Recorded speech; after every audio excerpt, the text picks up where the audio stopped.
Alam nyo ba yung pakiramdam na gusto mo pa sanang matulog pero kailangan mo nang bumangon? Kung nanay at tatay ka na, nako, alam mo ang pakiramdam na yan. Medyo hindi nga maganda ang pakiramdam ko ngayong araw at gusto ko muna sanang magpahinga. Pero itong alaga ko nga nangungulit na. Kung ganyan ba naman kaganda ang ngiti, matitiis mo ba? At as usual mga mare, pagkabangon ko nga nagluto rin ako kagad at pinakain ko na din sila. Etong alaga kong maliit, palaki ng palaki, pakulit din ng pakulit. Tingnan nyo at kaya nang tanggalin yung patungan ng upuan niya. Hay nako nak, maya-maya pa makukurot na din kita.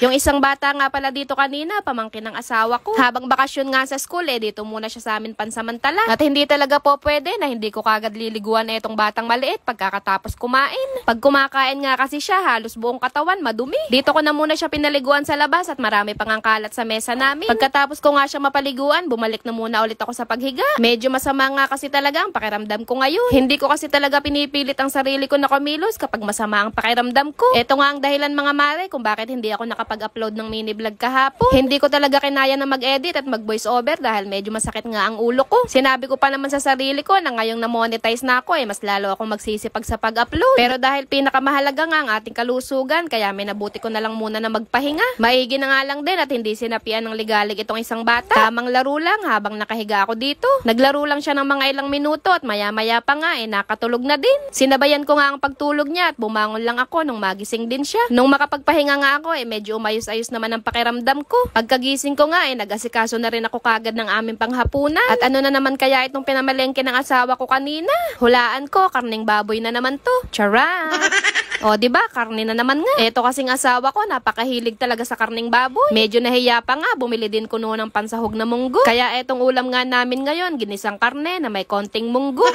Hinugasan ko na nga at nang mapakuluan ko na din agad. Isasabay ko na din nga ng pagpapakulo etong karne at nang sabay na silang lumambot. Nang maisalang ko nga ito, narinig ko din nga na paparating na din ang asawa ko. Basta nagmadali nga tumakbo palabas etong alaga kong negra, ibig sabihin nun, parating na yung tatay niya. Yan kasi talaga ang unang sumasalubong sa kanya pagkakarating niya galing trabaho. Tingnan nyo naman at tuwang-tuwa, biglang nagpapasikat. Hintayin mo lang, pag lumaki na din yung kapatid mong maliit. Dalawa na kayong mag-uunahan sa pagsalubong dyan sa tatay nyo. Ipapakita ko lang talaga sana sa inyo kung paano nga sumalubong etong aso namin. Pero sabi nga nitong asawa ko, wag ko daw munang patayin ng camera. Aba, at meron palang pa-surprise.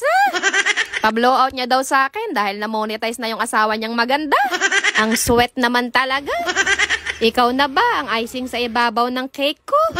Nag-kiss din siya sa akin yan pero di ko na lang pinakita at baka mamatay na naman kayo sa inggit.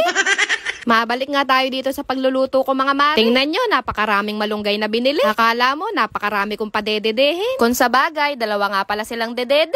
Char.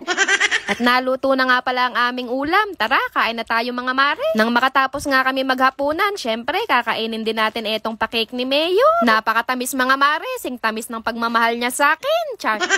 O siya, hanggang dito na lang muna for today's ganap. Maraming salamat sa inyong panonood. Babu!